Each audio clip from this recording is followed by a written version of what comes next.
दोस्तों, यूरोप में एक मुल्क है जिसका नाम हंगरी है। 1933 में इस मुल्क में एक गाना रिलीज़ हुआ। इस गाने का नाम ग्लूमी संडे था, लेकिन उस वक्त कोई ये नहीं जानता था कि इस गाने के साथ आगे क्या होगा। लोग मानते हैं कि इस गाने की वजह से 100 से ज़्यादा लोगों ने खुदकुशी कर ली थी। इस गाने को अमेरिका और बरतानिया में बैन भी कर दिया गया था। इस वीडियो में मैं आपको यही अजीब कहानी सुनाऊंगा। दोस्तों, ग्लूमी संडे नामी ये गाना हंगरी के मशहूर म्यूजिशियन रिसो सेरेस ने 1933 में कंपोज किया था। 2 साल के बाद 1935 में इस गाने को एक सिंगर पॉल काल्मर ने सबसे पहले गाया था। 1 साल के बाद इसको इंग्लिश में अमेरिकन सिंगर होल कैंप ने गाया। और दोस्तों, यहीं से इस गाने के मुतालिक अजीब बातें मशहूर होना शुरू होगी।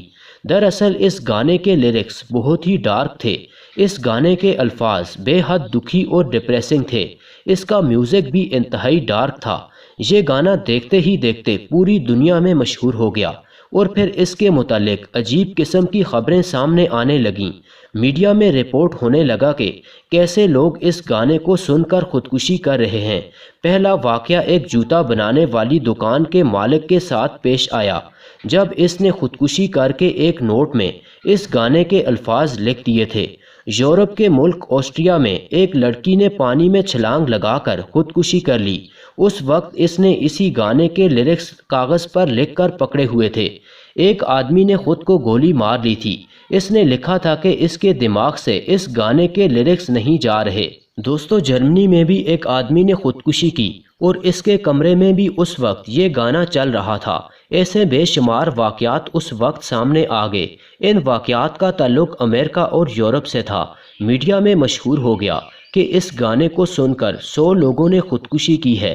एक और अफसोसनाक खबर ये थी कि इस गाने को कंपोज करने वाले आदमी रेसो सेरेस ने भी खुदकुशी कर ली थी। ये समझता था कि इसके गाने की वजह से लोगों ने अपनी जान ली है और इसने भी खिड़की से छलांग लगाकर अपनी जान ले ली। लेकिन दोस्तों, अब सवाल ये पैदा होता है कि एक गाने को सुनकर, चाहे वो कितना भी दुखी और डार्क क्यों ना हो, क्या 100 लोग खुदकुशी कर सकते हैं?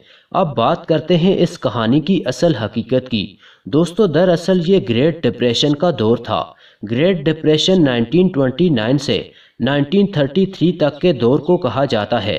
इन 10 सालों में अमेरिका, यूरोप और दुनिया भर के कई मुल्कों में हालात बहुत ख़राब हो गए थे।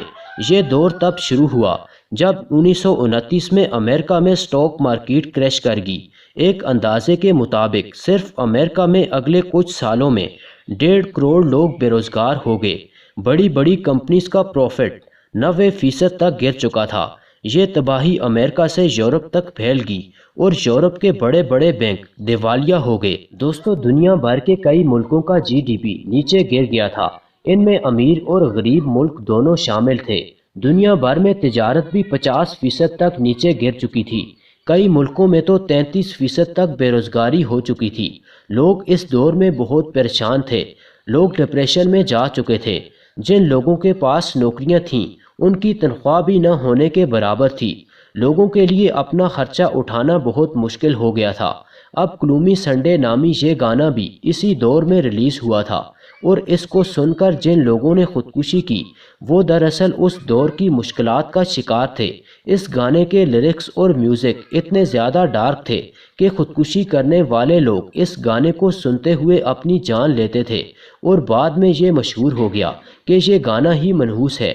लेकिन हकीकत में उन सुसाइड की असल वजह दरअसल ग्रेट डिप्रेशन का दौर था। बहरहाल आज भी लोग इस गाने को लेकर कई कहानियां बनाते हैं, जिसकी असल हकीकत मैंने आपको बता दी है। दोस्तों, अगर वीडियो अच्छी लगी हो तो वीडियो को लाइक कीजिए, शेयर कीजिए और चैनल को सब्सक्राइब करना ना भूलें। तो मिलते हैं नेक्स्ट वीडियो में, तब तक के लिए अल्लाह हाफिज़।